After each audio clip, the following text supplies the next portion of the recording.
Bueno, tema del día, hablaremos del vitiligo. ¿Qué es? Porque aparece, decía, es una enfermedad autoinmune, puede estar vinculada o relacionada con otras enfermedades autoinmunes. Está con nosotros la doctora Patricia de la Giovana, que es médica dermatóloga, obviamente, y que nos va a hablar al respecto. ¿Cómo te va, Patricia? Bienvenida. Buenos días, gracias.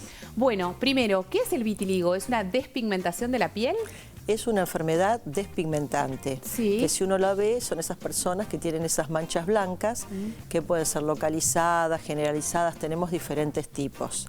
Es importante decir que no es contagiosa. Muy importante decir que no es contagiosa. Y es adquirida. Sí. ¿Esto qué significa? ¿Que es adquirida, que aparece en cualquier momento de la vida? Puede aparecer en cualquier momento de la vida, si bien existe una edad media de aparición, que es entre los 20 y los 25 años. Pero tenemos casos infantiles, incluso casos en la tercera edad. Postergados, digamos, que aparecen en otro momento. En cualquier momento pueden aparecer. ¿La enfermedad o la aparición de estas manchas o de esta despigmentación es progresiva una vez que aparece o puede aparecer con un foco determinado, con pequeñas manchas y después no desarrollarse más? En realidad existen diferentes tipos de vitiligo. Sí. Podemos diferenciarlos en dos grandes grupos, los que son localizados o generalizados. Ah, ok. Se da de las dos maneras. De las dos maneras, localizado o generalizado. Sí. Los localizados pueden ser 2 o 3 manchitas que quedan ahí y depende de diferentes factores, pueden quedar ahí, morir ahí, hacer un tratamiento y no aparecer más, o esas manchitas evolucionar hacia una forma generalizada. A ver, ¿hay un tratamiento para el vitiligo? O sea, ¿yo puedo repigmentar esa piel? Sí, hay muchos tratamientos. Mirá, no sabía. Sí, tenemos tratamientos locales y tratamientos sistémicos.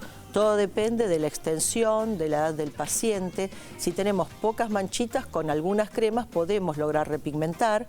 Y si son superficies muy extensas, podemos hacer algo que se llama fototerapia, que es un tratamiento lumínico. Son unas cámaras que emiten determinada radiación ultravioleta, en general es una ultravioleta B de banda angosta, que tiene muy buena repigmentación, o sea que tenemos muy buenas perspectivas para estos pacientes. Estas manchas en realidad lo que hacen es pigmentarse y hacer que la diferencia entre una piel y la otra no sea tan grande o no sea tan radical y que la persona pueda coexistir con esas manchas sin que lo afecte demasiado, ¿no? ¿Esta es la idea o se logra una pigmentación total?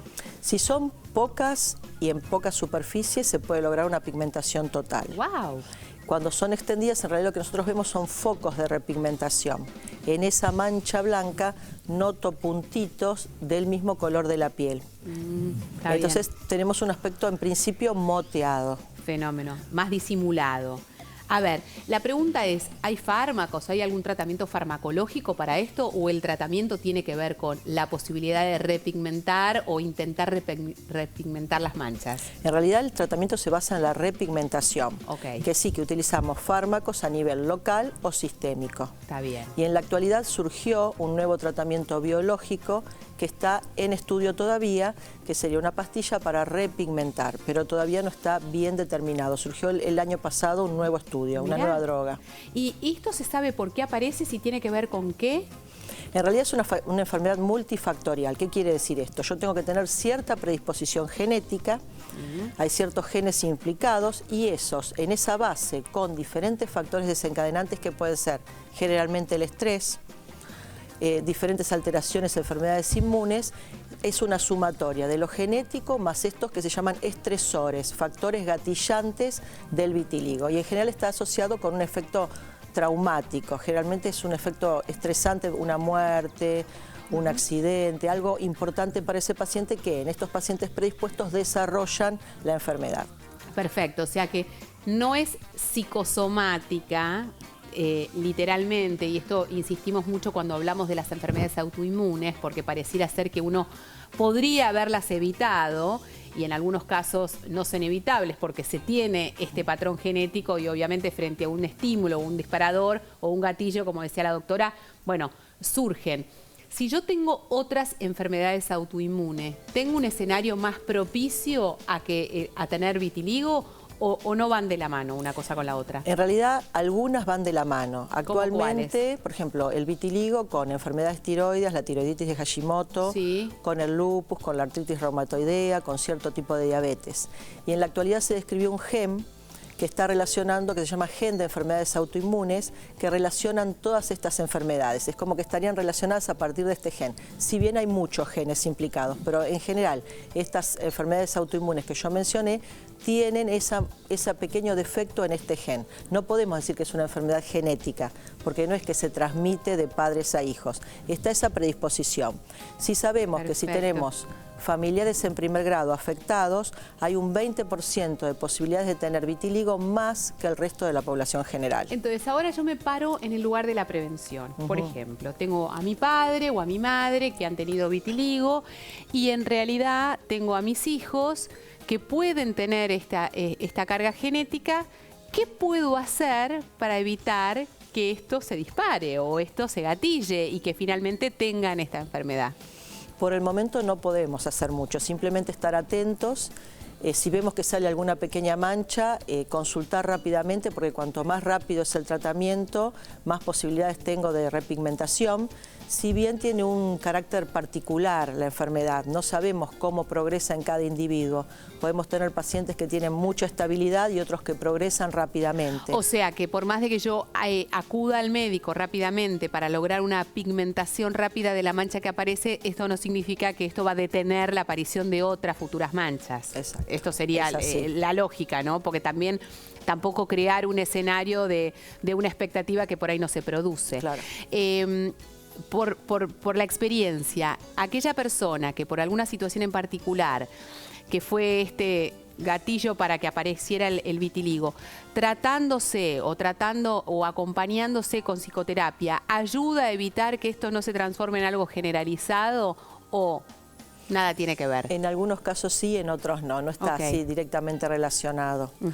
Pero bueno, es importante que sí, la consulta temprana, y muchas veces con esta consulta y tratamientos precoces logramos paliar un poco la evolución, pero es muy independiente de la actividad psicológica. Mientras que hablábamos, nosotros estábamos viendo imágenes de una modelo que se hizo muy conocida en estos últimos meses, que inclusive es una de las modelos más buscadas en los Estados Unidos, que la estamos viendo en imágenes en este momento, que tiene vitiligo también. Y gracias a Dios vivimos en un mundo hoy en día mucho más abierto, mucho más flexible a las diferencias y justamente rescatando aquello que es único y que es diferente. Porque también hay un componente de mucho peso, ¿no? Y de mucha sensación de discriminación, no porque lo haga el otro, sino inclusive propia, esta cosa de que no, ¿cómo voy a hacer? El pudor, ¿cómo voy a hacer para desnudarme? No puedo tener intimidad con una persona porque cuando me vea que tengo manchas en las piernas, o sea, seguramente hay como todo un escenario que también va de la mano del vitiligo, que hay que trabajar fuertemente. ¿Cómo se lo encara? Y en realidad el gran problema del vitiligo es la calidad de vida de estos pacientes, que como vos dijiste se ve disminuida porque son diferentes. Porque en realidad el vitiligo simplemente es una alteración cutánea. Claro, no es que les va a pasar algo más. No tiene ningún tipo de problema sistémico e incluso tampoco tiene posibilidades de generar cáncer. Claro. Es netamente un problema estético que compite directamente con la calidad de vida de estos pacientes, que es el gran problema. Entonces por eso es importante el tratamiento. Que si en aquellos casos que no podemos repigmentar, podemos recurrir a un maquillaje cubritivo que en realidad también empeora la calidad de vida. Si bien por un lado nos permite una actividad social aceptable, es un trastorno importante. Se los digo que tengo que estar maquillada todos los días. Si uno lo detesta, imagínate si vos te tenés que maquillar para cubrir o para intentar esconder parte de la coloración de tu piel. Mencionábamos recién el tema del sol. ¿Hay alguna contraindicación o alguna precaución particular que se deba tener en función de tener o no vitiligo con respecto a cómo cuidarnos frente al sol? Y tenemos que cuidarnos más, o sea, tenemos que poner mucha pantalla, porque recordemos que en el área de vitiligo hay melanocitos disfuncionantes, o sea, no funciona el melanocito, que es la célula que me da el pigmento. Entonces tengo que tener mucha protección porque puedo tener riesgo de quemadura.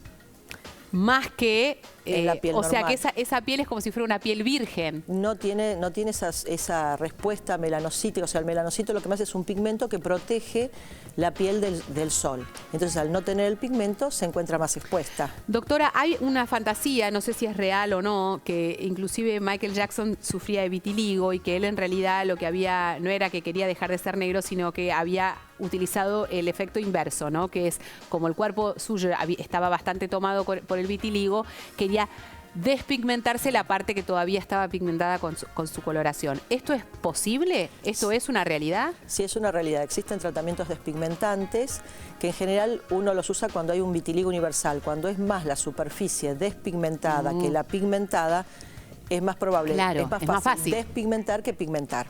En general se usan para áreas determinadas, por ejemplo, cara, brazos, y se usan unas cremas que tienen un efecto que a los 2 o 3 meses, de acuerdo al paciente, podemos despigmentarlo. Lo que pasa es que, bueno, no es tan inocuo el tratamiento de despigmentación. ¿Por qué? ¿Qué es lo que puede pasar? Porque pueden haber alergias, pueden haber quemaduras solares, porque yo estoy destruyendo ese melanocito, y además a distancia también se han referido que yo despigmento y después en ciertos pacientes, después de un tiempo ante la exposición solar, se repigmenta aún más fuerte. Sí. Que es un poco el mismo mecanismo de aquellas personas que pretendemos que con la luz pulsada o con el láser sacar las manchas del embarazo, las manchas que se tienen por la edad o del sol, etcétera, etcétera, y que después nos descuidamos un minuto y esa pigmentación inclusive es aún más fuerte, ¿no? Aparece más. O sea que hay que tener muchísimo cuidado frente a esa posibilidad de tratamiento. Y sí, incluso también existen actualmente otros tratamientos que no es la crema, como pueden ser los láseres, como vos mencionaste. Sí. Hay un láser Q-Switch que últimamente se está utilizando para despigmentar áreas determinadas. Y después hay otros tratamientos que no tuvieron mucho éxito, como criocirugía, porque eso ya pueden dejar trastornos residuales peores que la pigmentación. O sea que la mejor manera de atender y de tratar el vitiligo, más allá de esta pigmentación o esta despigmentación, es primero aceptarse como uno es, ¿no? E intentar convivir sin que esto sea un trastorno, porque no refiere a una situación grave para la salud, sino simplemente es algo más estético que otra cosa. Exacto, es estético. Bueno.